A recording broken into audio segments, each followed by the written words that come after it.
Hello class.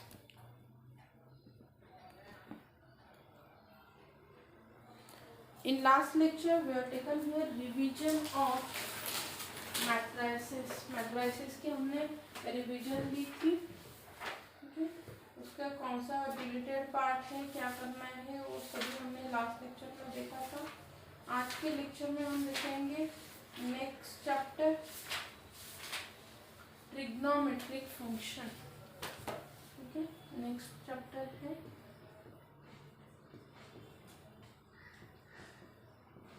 Trigonometric function. अभी क्या है ट्रिग्नोमेट्रिक फंक्शन?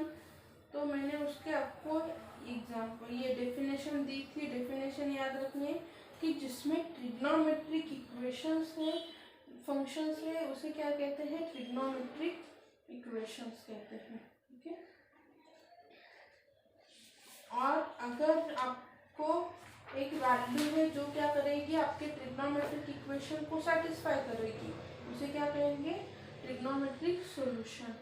उसके बाद हमने देखा था what is principal solution. Principal solution का मतलब क्या रहता है? अगर आपका जो आंसर है, प्रिंसिपल सॉल्यूशन क्या रहता है? अगर आपका solution lies in between 0 to 2π, तो उसे क्या कहते हैं? Principal solution. बहुत सारे लिए हमने. तो साइन थीटा है. साइन थीटा का अगर मुझे प्रिंसिपल सॉल्यूशन निकालना है, उन्होंने दिया है कि 1/√2 है. तो देखो, मुझे पता है कि साइन की वैल्यू अगर π/4 आती है ना, तो उसकी वैल्यू क्या आ जाती है? 1/√2. मैं और एंगल ढूंढूंगी कि जहाँ पे ये π/4 में पहले देखती हूँ कि ये लाई करता है कि नहीं 0 to 2π में. यस, 0 to 2π के बीच में आता है. अभी मैं और एक फाइंड आउट करूँगी कि साइन का कब और वैल्यू आ जाती है. मुझे पता है कि sine of π/4 is nothing but sine of π - π/4. वो आएगी साइन 3π/4. ओके. तो इसकी भी वैल्यू क्या रहेगी? 1/√2 तो आ जाएगी. ये भी वैल्यू क्या है आपकी?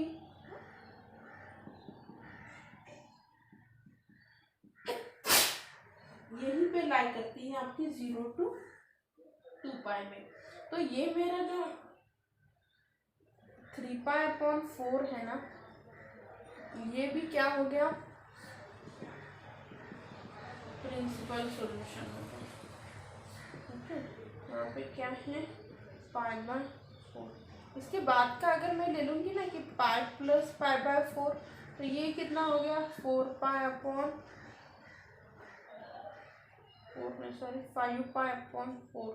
ये 5π/4 जो है, ये 0 to π में लाई करेगा क्या?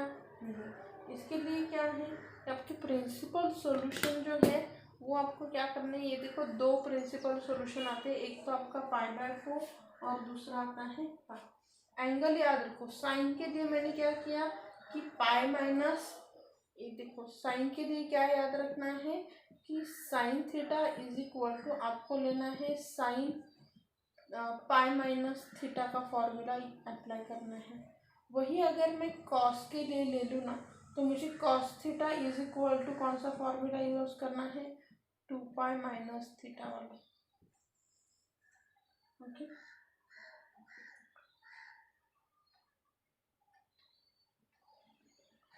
और एक आ रहता है कि cos of π - theta is also is equal to cos of π + theta. जैसे आपको एंगल दिया है उस वे से क्या रहेगा? माइनस है तो उसे उस तरह से माइनस में ले लो, प्लस है तो उसे उस तरह से प्लस में ले लो. ठीक है.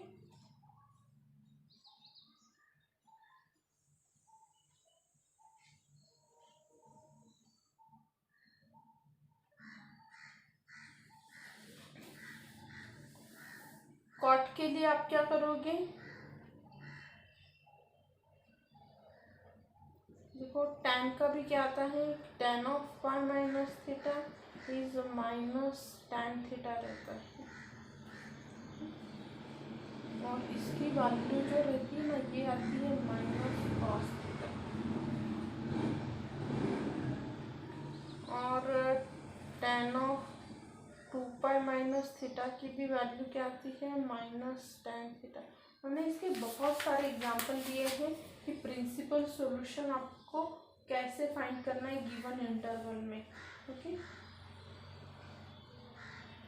इसके बाद हमने देखा था कि कुछ फॉर्मूले देखे थे कि जनरल सॉल्यूशन कहाँ किसका कहाँ पे आ जाएगा, किसका कहाँ पे आ जाएगा। ओके, तो वो एक आप अच्छे से देखोगे कि जनरल सॉल्यूशन हर एक इसका कहाँ पे लाई करेगा।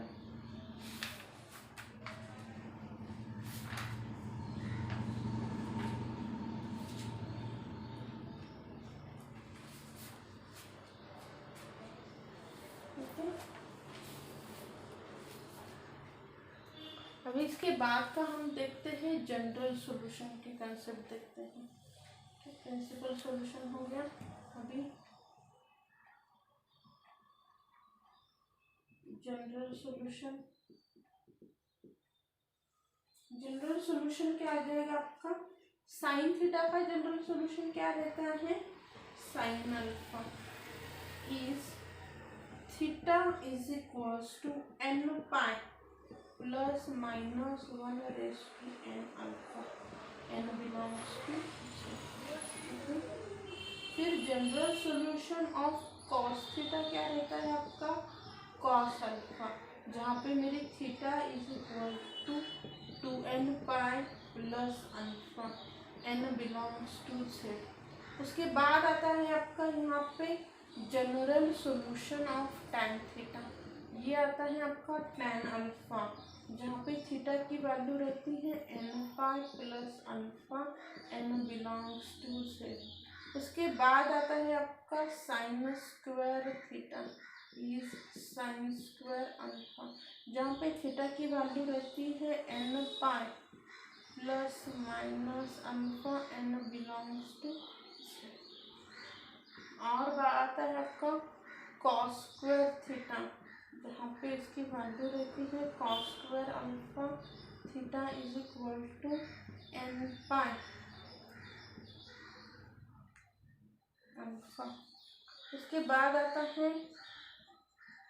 tan स्क्वायर थीटा, जहाँ पे tan स्क्वायर की वैल्यू आती है tan स्क्वायर अल्फा, जहाँ पे theta is equal to n pi plus minus alpha.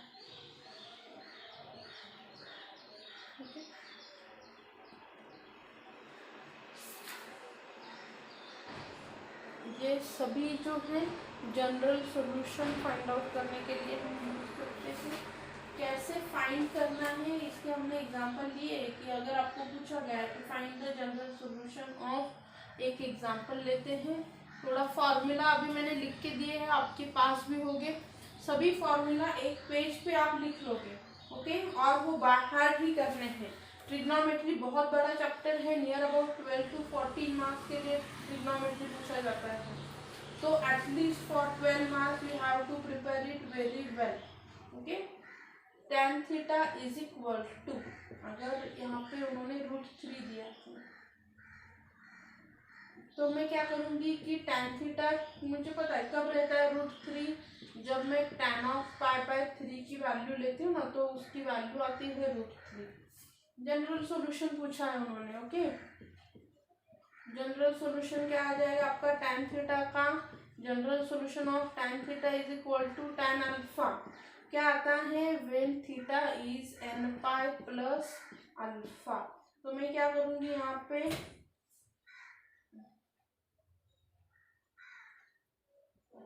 Theta is equal to n pi, alpha क्या है यहाँ पे पाई/3 है। Okay, so the general solution क्या हो जाएगा फिर tan theta is equal to √3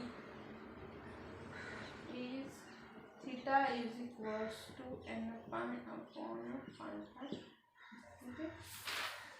ऐसे क्या किया जाता है जनरल सॉल्यूशन फाइंड आउट किया जाता है। तो इसके बहुत सारे हमने फॉर्मूलाज, उसके मेथड्स हमने देखी है। ओके, नेक्स्ट लेक्चर में देखते हैं कि how to find out the solution of trigonometric function. Trigonometric function का हम सॉल्यूशन कैसे फाइंड आउट करते हैं नेक्स्ट लेक्चर में देखते हैं। उसमें देखो सॉल्यूशन ऑफ ट्रिग्नोमेट्री में हमने देखा था कि पोलर कोऑर्डिनेट से कैसे करना है, what is the relation between Cartesian and polar coordinate, okay. और फिर हमने देखे थे कि सॉल्विंग द ट्राइंगल, उसके फिर 3 rule, sine rule, cos rule, okay, projection rule, सभी रूल्स हम देखेंगे अभी नेक्स्ट लेक्चर में। एटलीस्ट जब भी आप यहाँ पे लेक्चर्स रिवीजन लेक्चर्स लेते हो, यू हैव अ बुक, एक बार बुक देखो, रिवीजन करो, खाली आप लेक्चर्स ऐसे ही मत अटेंड करो, examples go through each and every examples. अभी हम रिवीजन ले रहे हैं, मतलब हम क्या कर रहे हैं, वो पॉइंट रिवाइज कर रहे हैं। एग्जाम्पल हमने ऑलरेडी सफिशिएंट क्वांटिटी में लिए हुए हैं, आप हर एक एग्जाम्पल को, हर एक पॉइंट को क्या करोगे, फिर से एक बार रिवाइज करोगे, okay, go through each and every point, okay. अभी यहाँ पे जो ट्रिग्नोमेट्री है, यहाँ पे आप क्या करोगे, हर एक पॉइंट को देखोगे, ओके। Thank you.